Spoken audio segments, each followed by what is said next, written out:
ಬೆಳೆದ ಉದ್ಯೋಗಗಳು ಸಾಕಷ್ಟು ಸೃಷ್ಟಿಯಾಗಿದ್ದಾವೆ ಅಂತೇಳಿ ಕೇಳಿ ಬರ್ತಾ ಇದೆ.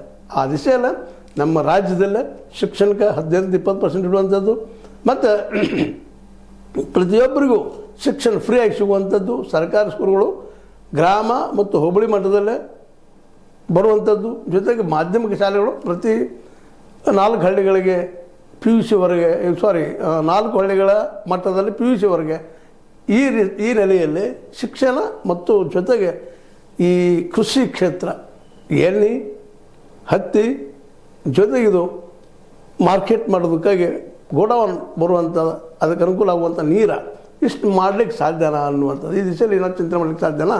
ಇಲ್ಲಿ ಏನು ಸಾಧ್ಯ, ಇದು ಭಾಳ ಕಷ್ಟದ ಕೆಲಸ ಒಪ್ಪೋಣ ಮಾತನ್ನು, ಅದರ ಪ್ರಯತ್ನ ಪಡಬಾರ್ದು ಅಂತ ಹೇಳಿದ ಗ್ಯಾರಂಟಿ ಅದು ಇದಕ್ಕೆಲ್ಲ ಖರ್ಚು ಮಾಡೋಕ್ಕಿಂತಲೂ ಅವುಗಳನ್ನೆಲ್ಲ ಬದಿಗೆ ಸೇರಿಸಿ ಶಿಕ್ಷಣ, ಆರೋಗ್ಯ ಪ್ಲಸ್ ಗೋಡೌನ ಈ ಮೂರನ್ನು ಮಾಡಿಕೊಂಡು ಹೊಸದಾದ ಏನೋ ಸಾಧನೆ ಮಾಡಲಿಕ್ಕೆ ಸಾಧ್ಯನಾ? ಇತಿಹಾಸ ಉಳಿಯುವಂಥ ಕೆಲಸ ಮಾಡಲಿಕ್ಕೆ ಸಾಧ್ಯನ? ನಮ್ಮ ಸಿದ್ದರಾಮಯ್ಯರಿಂದ ಸಾಧ್ಯದ ಅವರಿಂದ. ಯಾಕೆಂದರೆ ಅಂಥ ವಿಲ್ ಪವರ್ ಹೊಂದಿದಂಥವ್ರು ಅವರಾಗಿದ್ದಾರೆ. ಆ ಮನಸ್ಸು ಮಾಡಿದರೆ ಸಾಧ್ಯದ. ಮಾಡೋರು ಯಾರು? ಮನಸ್ಸು ಅವರ ಮಾಡಬೇಕು. ಯಾಕಂದ್ರೆ ವ್ಯವಸ್ಥೆಗೆ ಇವತ್ತೇನಾದರೂ ಬಲವಾದ ಹೊಡೆತ ಕೊಡಬೇಕಾಗ್ತಂದ್ರೆ ಸಿದ್ದರಾಮಯ್ಯರಂಥ ನಾಯಕರ ಆ ದಿಶೆಯಲ್ಲಿ ಹೆಜ್ಜೆ ಇಡೋದು ಬಹಳ ಮಹತ್ವದ. ಏನೂ ಇರಲಿ, ಅವರು ದೇವರಾಜ ಅರಸರ ಒಂದು ದಾಖಲೆಯನ್ನು ಮೀರ್ತಾ ಇದ್ದಾರೆ. ಸಂತೋಷದ ಕ್ಷಣ ಅವರಿಗೆ.